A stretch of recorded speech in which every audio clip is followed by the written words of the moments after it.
जय माता दी दोस्तों। आप सभी को क्रोसेंट एस्ट्रो चैनल की तरफ से नवरात्रों की हार्दिक शुभकामनाएं। कल माँ दुर्गा के 8वें स्वरूप का दिन है, जिसे हम सभी लोग अष्टमी के नाम से भी जानते हैं।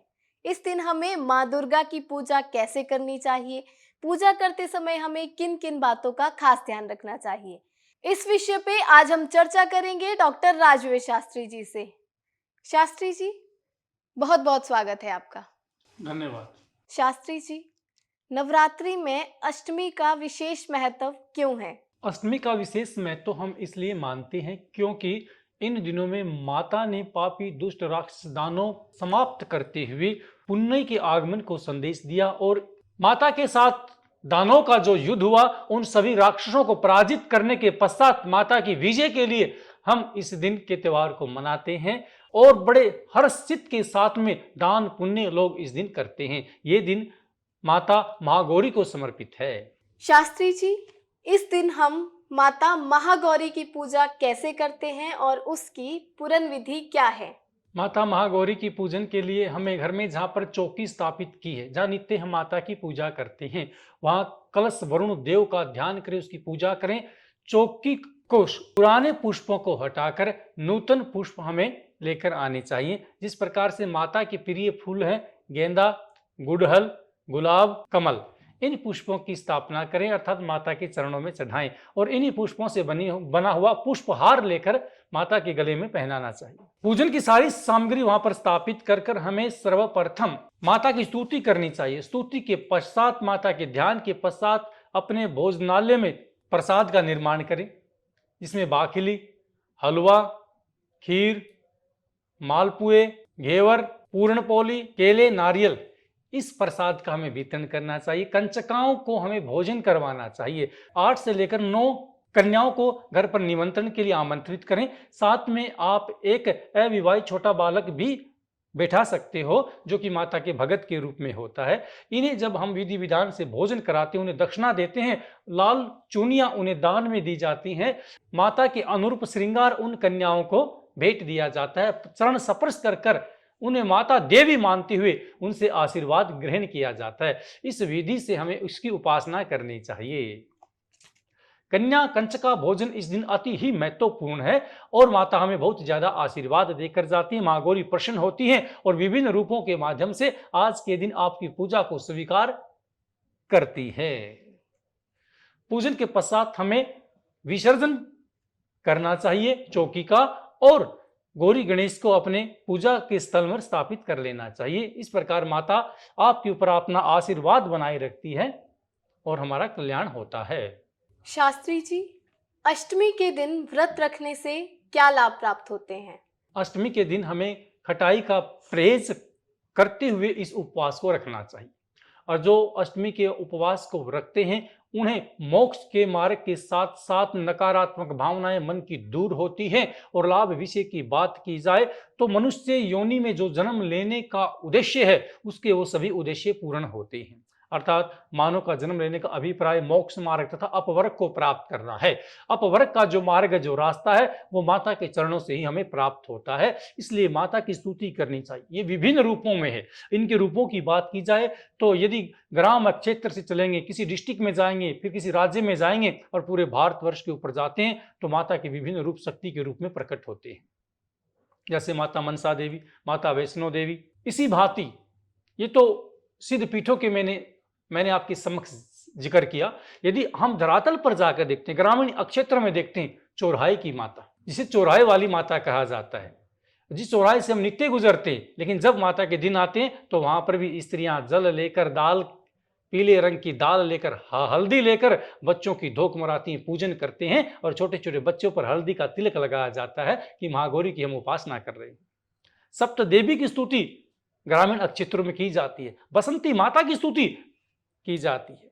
लोक क्षेत्र राज्य की बात की जाए तो गांव में छोटी छोटे शीतला माता के मंदिर मिल जाएंगे, जिन्हें मंडी का रूप दिया गया है, जहां 2-4 ईंट लगाकर भी माता की स्थापना की गई है। ये कहते हैं कि माता प्रत्येक कण और भूमि के ऊपर विराजमान है।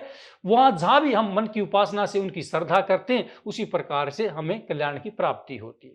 प्राचीन काल में कई ऐसी बीमारी होती थी जो अब लुप्त हो गई, जिनका संबंध माता से बताया जाता था। चेचक की बीमारी, आज भी कुछ ऐसे प्राचीन लोग आपको देखेंगे जिनके मुख के ऊपर हमें दाने मिलते हैं, निशान मिलते हैं, पर वो बीमारी धीरे धीरे समाप्त हो गई। जो लाइलाज बीमारियां होती थी, उनके संरक्षण के लिए सरकार ने भी काफी प्रयास किए। जिस प्रकार से पोलियो की बीमारी, पोलियो की डोज शुरू की गई उन बच्चों के निवारण के लिए, तो ऐसी असाध्य चेचक जैसी बीमारियों का जो संबंध था माता के साथ बताया जाता था। और उसके उपचार के लिए प्राचीन काल में स्त्रियां अपने बीमार बच्चे को लेकर, और जहां झाड़ी होती है जिसके ऊपर बेर भी लगते हैं, उस झाड़ी के पास जाकर पूजा करती थी, पूड़े बनाती थी और बच्चों को खिलाती थी। और माता के भगत जिन्हें कहा जाता है, गली में रहने वाले जिनके पास झोली नहीं है मांगने के लिए, कुत्तों को भी वो पूड़े खिलाए जाते।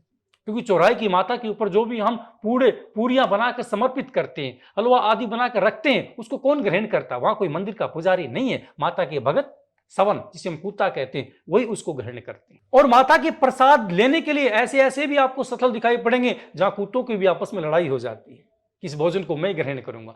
तो वो माता का प्रसाद है, वो माता की शक्ति है। इसलिए केवल माता का अभिप्राय ये नहीं है कि वो माता का यही स्थान, मुझे वहीं उस स्थान पर मैं पहुंच सकता हूं। अनेकों वृद्ध बीमार व्यक्ति ऐसे हैं जो सिद्ध स्थल पर नहीं पहुंच पाते, परंतु माता के दिनों में अपने गांव में ही माता की पूजा करते हैं। इसलिए कण कण में माता का वास है, धन धन में माता का वास है, मन मन में माता का वास है। संसार में कोई भी सार्वभौमिक ऐसा स्थल नहीं है जहां माता की शक्ति विराजित नहीं है। शास्त्री जी, इस दिन माता महागौरी की पूजा करने से व्यक्ति के जीवन की कौन कौन सी समस्याएं समाप्त हो जाती है?